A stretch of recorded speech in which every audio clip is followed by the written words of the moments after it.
পরাধীন ভারতে আজ থেকে 120 বছর আগে গঙ্গার ধারে বারাণসীতে বসেছিল ভারতের জাতীয় কংগ্রেসের অধিবেশন।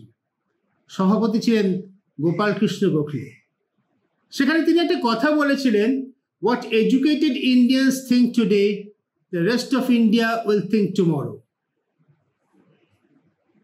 1 শতাব্দীর বেশি সময় ধরে বাঙালি এই হোয়াট এডুকেটেড ইন্ডিয়ান্স এর বদলে হোয়াট বেঙ্গলিজ থিঙ্ক টুডে এই কথাটা গোখলের মুখে বসিয়ে দিয়েছেন। এবং সেই জন্যই সম্ভবত ছোটবেলায় ইতিহাস বইতে আমরা মহামতি গোখলে বলে গোপাল কৃষ্ণ গোখলের নাম উল্লেখ পেয়েছি। অনেক পরে বড় হয়ে জানতে পেরেছি তিনি ছিলেন মোহনদাস করমচাঁদ গান্ধীর রাজনৈতিক গুরু। যাই হোক, মহামতি গোখলের সেই এডুকেটেড ইন্ডিয়ানই হোক বা বেঙ্গলি হোক, what they think today, the rest of India think tomorrow, এর পাশাপাশি আজকে এই ক্ষুদ্রমতি সাংবাদিক আমি সুদীপ্ত সেনগুপ্ত আপনাদের সামনে একটা বাক্য পেশ করছি। What Bengal does today in politics was the nightmare of India yesterday. রাজনীতিতে আজকে বাংলা যা করে তা ছিল গতকালের ভারতের দুঃস্বপ্ন। কেন এ কথা আমি বলছি?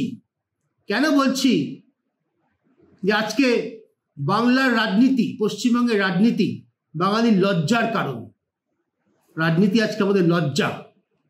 আমরা বহু বছর ধরে, যুগের পর যুগ ধরে গর্ব করে এসেছি আমাদের রাজনৈতিক চেতনা নিয়ে। বাংলার মাটি দুর্জয় ঘাঁটি, এখানে নির্বুদ্ধিতা, সাম্প্রদায়িকতা, হিংসা, স্বার্থপরতা নাকি দাঁত ফোটাতে পারবে না। সব কটা যে কটা গুণের নাম করলাম তার সব কটা প্রকটভাবে আজকে বাংলার রাজনীতিতে বিদ্যমান। পশ্চিমবঙ্গ বিধানসভায় আলোচনা হওয়ার কথা ছিল পহেলগাঁও সন্ত্রাসের পর ভারত যেভাবে সন্ত্রাসে মোকাবিলা করেছে, পাকিস্তানকে যে যোগ্য জবাব দিয়েছে তার নিয়ে। চমৎকার পরিষদীয় রীতি মেনে প্রস্তাবটি উত্থাপন করেছিলেন স্বয়ং স্পিকার। স্পিকারের উত্থাপিত প্রস্তাবে বিশেষ কিছু মর্যাদা থাকে আইনসভায়। সাধারণত তার বিরোধিতা কেউ করে না। পশ্চিমবঙ্গ বিধানসভায় যে আলোচনা হয়েছে মঙ্গলবার, তাতেও কিন্তু আনুষ্ঠানিকভাবে কেউ তার বিরোধিতা করেননি। বিরোধী পক্ষ বিজেপি, শাসক পক্ষ তৃণমূল কংগ্রেস উভয় তাকে সমর্থনই করেছে। কিন্তু এই এক লাইনে সমর্থন করা বাইরে যা হয়েছে তা আমাদের রাজনীতি নিয়ে আমাদের যথেষ্ট লজ্জিত করার মতো ঘটনা। কয়েকটা জিনিস বোধহয় স্মরণ করিয়ে দেওয়ার প্রয়োজন আছে পশ্চিমবঙ্গের রাজনীতিবিদদের।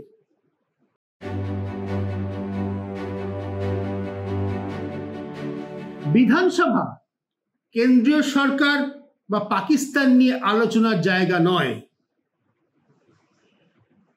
পশ্চিমবঙ্গের মুখ্যমন্ত্রী বিধানসভায় বলেছেন কেন্দ্রীয় সরকার ফেল, ব্যর্থ, সব জায়গায় ব্যর্থ। পাল্টা বিরোধী দল নেতা শুভেন্দু অধিকারী তিনি বলেছেন, মুখ্যমন্ত্রী কথা বলছেন পাকিস্তানের সুরে। পশ্চিমবঙ্গ বিধানসভার এখতিয়ারটা এরা দুজনেই ভুলে গিয়েছিলেন। তবে এদের সঙ্গী সাথী সাঙ্গপাঙ্গরা অবশ্যই নেতাদের অনুসরণ করে ভুলে যাবেন। নেতাকে অনুসরণ করাই তো রাজনৈতিক কর্মীদের কর্তব্য, নিশ্চয়ই তারা ভুলে যাবেন যে বিধানসভা কেন্দ্রীয় সরকার বা তার কাজকর্ম, গোটা দেশ বা প্রতিবেশী রাষ্ট্র নিয়ে আলোচনার জায়গা নয়। বিধানসভার এখতিয়ার সীমাবদ্ধ। পশ্চিমবঙ্গের মানুষ, পশ্চিমবঙ্গের আইন, এখানকার মানুষের ভালো মন্দ থাকা, তাদের জীবনযাপন, তা নিয়েই বিধানসভায় আলোচনা হতে পারে। তা দুজনেই এটা ভুলে গিয়েছিলেন। ভুলে যাওয়ার ফলে বিধানসভা পর্যবসিত হয়েছিল, যা হতে পারত ভারতীয় সেনানির উদ্দেশ্যে নিবেদিত একটি মহৎ আলোচনা সভায়। তা পর্যবসিত হয়েছে নিতান্ত রাস্তার ধারে ওই চায়ের দোকানের সামনে তৃণমূল বনাম বিজেপির চুলোচুলির পর্যায়ে। আরো কয়েকটি কথা এ প্রসঙ্গে বলা দরকার বলে মনে হচ্ছে। অগ্নিমিত্রা পাল তিনি বিধানসভায় উল্লেখ করেছেন সিঁদুর তাদের অহংকার। শুভেন্দু অধিকারী বলেছেন, মার্ক্সবাদীদের উল্লেখ করে মাকু শব্দটাও ব্যবহার করেছেন, তারা সিঁদুর পরে না, সেই জন্য নাকি বিশেষ সম্প্রদায়কে তুষ্ট করার জন্য নাকি সিঁদুর নামটি বিধানসভায় উত্থাপিত প্রস্তাব থেকে বাদ দেওয়া হয়েছে। মনে রাখা দরকার, সিঁদুর নাম রাখার মধ্যে যে রাজনীতি আছে তাই কিন্তু এর মূলে আছে।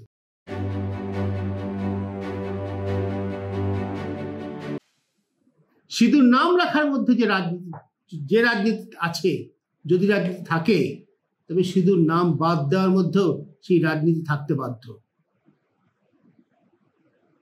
অপারেশন সিঁদুর নামটি কেন রাখা হয়েছিল? পরিষ্কার, কারণ বেছে বেছে পহেলগামে হিন্দুদের হত্যা করা হয়েছিল এবং সিঁদুর শব্দটি দিয়ে এই সিঁদুর রক্ষাকর্তা হিসেবে নিজেদের প্রজেক্ট করার জন্য, নিজেদের তুলে ধরার জন্য কেন্দ্রের শাসকবর্গ অপারেশন নাম দিয়েছেন অপারেশন সিঁদুর। তারপরে যেভাবে সিঁদুর শব্দটিকে ব্যবহার করা হচ্ছে, যেভাবে প্রধানমন্ত্রী স্বয়ং পশ্চিমবঙ্গে এসে আলিপুরদুয়ারে বলেছেন অপারেশন সিঁদুর বাংলাতেও চলবে, তাতে সিঁদুর শব্দটির রাজনৈতিক তাৎপর্য নিয়ে তো জল্পনা কল্পনার কিছু নেই। তাহলে ওই কথাটাই বলতে হয়, মশাই আপনি সিঁদুর নাম রেখেছেন পলিটিক্স করার জন্য, তাহলে পলিটিক্স যেখানে হচ্ছে সেখানে সিঁদুর নামটা বাদ যাবে না? এটাই তো প্রত্যাশিত। যেহেতু আমরা শুধু দলীয় রাজনীতির আবর্তে বিধানসভার কাজকর্মকে আটকে রাখতে ভালোবাসছি, যেহেতু শুধু আমরা দলীয় রাজনীতি চশমা দিয়ে, সেই চোখ দিয়ে দেশ, জাতি, রাষ্ট্র, রাজ্য, দেশের মানুষ, রাজ্যের মানুষ তাদের ভালো মন্দকে দেখছি শুধু দলীয় রাজনীতির চশমা দিয়ে, সেহেতু এটা হতে বাধ্য। পশ্চিমবঙ্গের মুখ্যমন্ত্রী মমতা ব্যানার্জি আরেকটা কথা বলেছেন বিধানসভায়, যে অবশ্যই বিধানসভার বাইরে বললে অনেক কথা বলা যেত, কিন্তু এই কথা মনে রাখা দরকার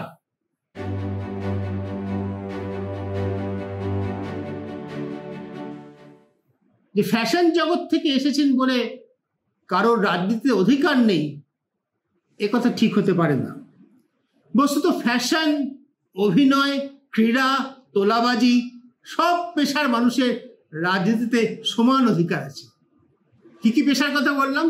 ফ্যাশন, ক্রীড়া, অভিনয়, তোলাবাজি। তৃণমূল কংগ্রেসের নির্বাচিত জনপ্রতিনিধি বিধানসভায় এবং লোকসভায় বিভিন্ন সময় কারা হয়েছেন? সন্ধ্যা রায়, মুনমুন সেন, দেবশ্রী, শতাব্দী, আজকের প্রজন্মের দেব, এরা এসেছেন অভিনয় জগৎ থেকে। এদের কার কি অবদান, যারা যারা লোকসভায় গিয়েছেন, কতবার কথা বলেছেন, কোন বিষয়ে কথা বলেছেন, তা নিয়ে বিস্তারিত আলোচনা অন্যত্র আগে হয়ে গিয়েছে, তা নিয়ে আমরা বিশেষ কথা বলতে চাই না। কিন্তু অভিনয় জগৎ থেকে আসা মানুষের যদি রাজনীতিতে যাওয়ার অধিকার থাকে, যদি ইউসুফ পাঠানের রাজনীতিতে যাওয়ার অধিকার থাকে, কীর্তি আজাদের থাকে, শত্রুঘ্ন সিনহার থাকে, তাহলে অগ্নিমিত্রা পালেরও আছে। এরপরে চতুর্থ যে পয়েন্টটি আমি বলতে চাই, যেটা অত্যন্ত প্রাসঙ্গিক পশ্চিমবঙ্গের রাজনীতির যে অবমূল্যায়নের কথা বলছি, যে অবক্ষয়ের কথা আমি বলছি, পচে যাওয়ার কথা বলছি, তাতে অত্যন্ত তাৎপর্যপূর্ণ, গুরুত্বপূর্ণ, তা হলো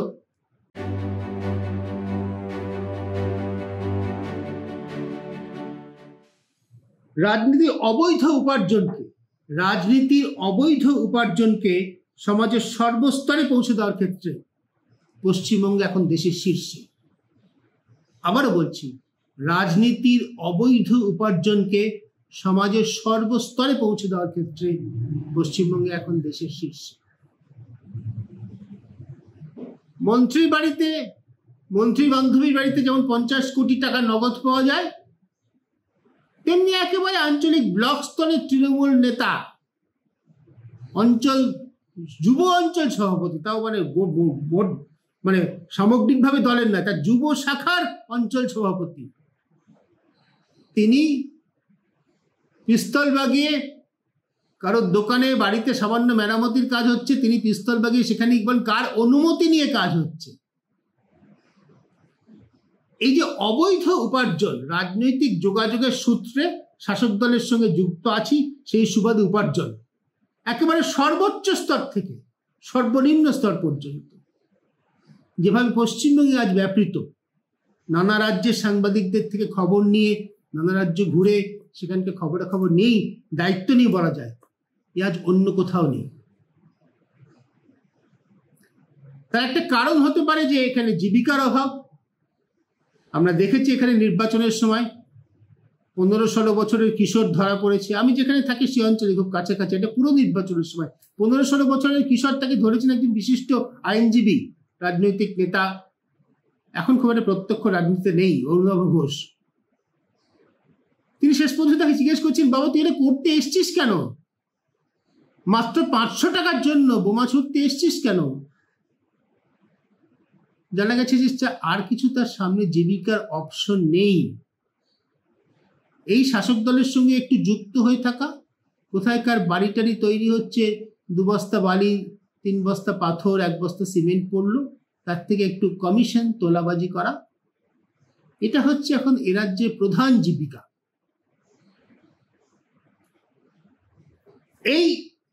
এর বিপ্রতীপে আমরা কি দেখেছি? বিপ্রতীকে দেখেছি অতীতে যে গৌরবময় রাজনীতির কথা দিয়ে শুরু করেছিলাম গোপালকৃষ্ণ গোখলের সময়। হ্যাঁ, 1905-এ সত্যি হয়তো বেঙ্গলের কথা তিনি বলেননি, কিন্তু তখন বঙ্গভঙ্গ হচ্ছে, বাংলার রাজনীতি তখন দেশের প্রেক্ষাপট জুড়ে রয়েছে। রাজনীতিতে কারা আসতেন? যাদের অন্য জীবিকা ছিল, অন্য গ্রাসাচ্ছাদনের উপায় ছিল। আমরা আজ থেকে 20-25 বছর আগেও পশ্চিমবঙ্গের রাজনীতিতে দেখি বামপন্থীদের অধিকাংশ রাজনীতি ছাড়া কিছু করার ছিল না, অধিকাংশ। তাদের ক্ষেত্রে কি হতো? তাদের ক্ষেত্রে সাধারণত পরিবারের কারো স্ত্রীর একটা জীবিকার ব্যবস্থা দল করে দিত।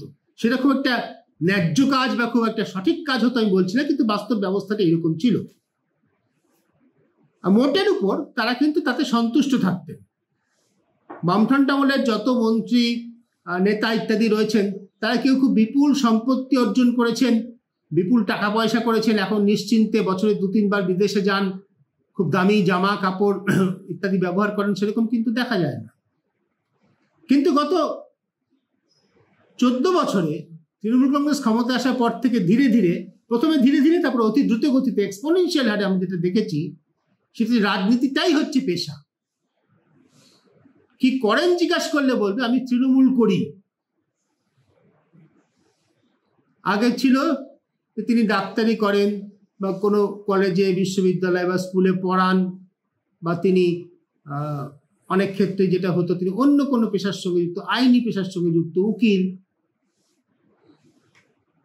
সেরকম না, কি করেন তৃণমূল করি, এটাই জীবিকা। তার যে অবশ্যম্ভাবী ফল হয়েছে তা হচ্ছে এই যে কোনোভাবে হোক জিততে হবে, যে কোনোভাবে হোক আমাকে জিততে হবে, দল জেতা যথেষ্ট নয়। যার জন্য এই যে প্রতিযোগিতামূলক আবহ, কে কত বেশি আসনে জিততে পারে, কে কত বেশি ভোটে জিততে পারে। এক একটা পুরসভায় তৃণমূল কংগ্রেস এমনি জিতবে, অমনি জিতবে। তা প্রতিটি আসন জেতার জন্য যে তীব্র মরণপণ লড়াই, তার কারণ হচ্ছে যে সেই আসনটি তিনি যদি হারেন তার জীবিকা যাবে। রাজনীতিকে আমরা আজকে এই পর্যায়ে নিয়ে এসেছি। শেষ করবো একটা বিষয় বলে, সেটা হচ্ছে এই রাজনীতির থেকে মুক্তি কোথায়। আপাতত বিধানসভার নিরিখে, নির্বাচিত জনপ্রতিনিধিদের নিরিখে আমি কোনো মুক্তির উপায় দেখি না।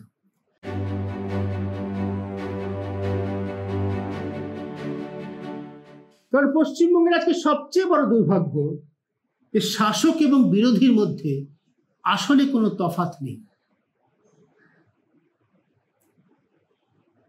দলের স্লোগানে তফাৎ আছে, দলের পতাকায় তফাৎ আছে, দলের প্রতীকে তফাৎ আছে, কে মন্ত্রী হবেন, কে জেলে যাবে, এই বিচারে তফাৎ আছে, কিন্তু বাস্তবে রাজনীতির বিচারে কোনো তফাৎ চোখে পড়ে না। যে ধর্মভিত্তিক রাজনীতি করে বিজেপি, পরিষ্কার বলেন, শুভেন্দু অধিকারী যেভাবে বলেন, পশ্চিমবঙ্গে কোনো বড় রাজনৈতিক নেতা আগে বলতে সাহস পেতেন না, আমি বলবো গলার কথা ভাবতে পারতেন না। হিন্দুদের বঞ্চিত করা হচ্ছে। একজন রাজনৈতিক নেতা কি শুধু হিন্দুদের জন্য রাজনীতি করবেন? তার নির্বাচন ক্ষেত্রে কি কোনো অহিন্দু থাকবেন না?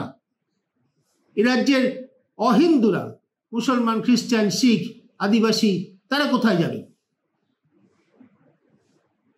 কিন্তু নির্বিচারে ভয়ঙ্কর ঔদ্ধত্যের সঙ্গে বিরোধী দল নেতা বলে দিতে পারেন হিন্দুদের সর্বনাশ হচ্ছে, হিন্দুদের স্বার্থ রক্ষিত হচ্ছে না, হিন্দুদের বিরোধী কথা বলা হচ্ছে। বুঝলাম, যারা হিন্দু নন তাদের অধিকার নেই রাজনীতিতে, দেশের ভাগ্য নির্ধারণে। উল্টো দিকে শাসক দল তৃণমূল কংগ্রেস তারা ঠিক বিজেপির তৈরি করা এজেন্ডা ধরেই চলছে। সর্বভারতীয় স্তরে বিজেপি ধর্মকে ব্যবহার করে যে রাজনীতি করছে তাই হুবহু অনুকরণ করার চেষ্টা করছে তৃণমূল কংগ্রেস, এবং করছেন তার নেত্রী মমতা ব্যানার্জি।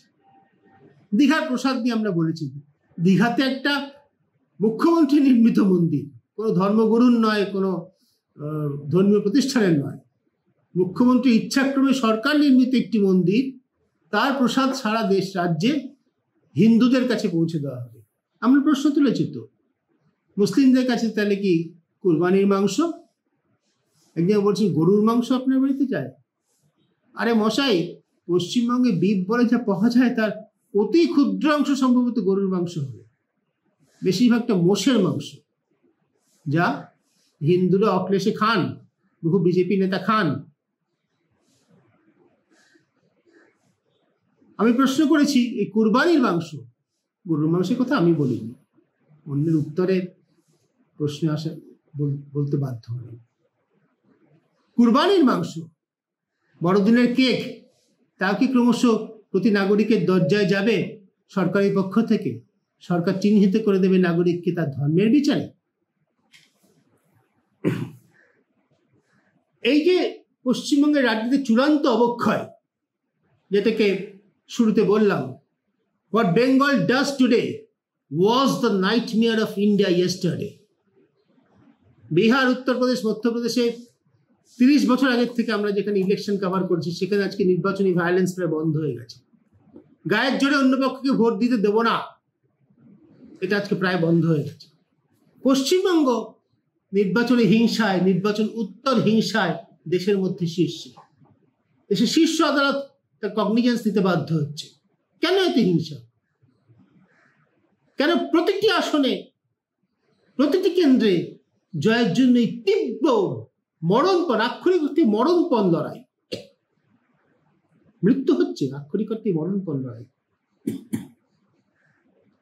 উত্তর ওই একটাই, আমরা আজকে বাংলার মানুষ নিজেদের রাজনীতিকে যে জায়গায় নিয়ে গেছি তাতে আমাদের লজ্জিত হওয়া ছাড়া আর কোনো জায়গা নেই।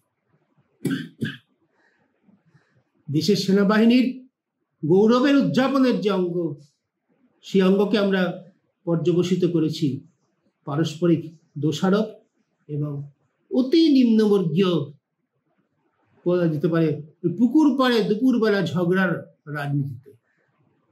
কোথা থেকে আমরা কোথায় চলে এসেছি? বাঙালি কি তা নিয়ে একবার অন্তত ভাববে?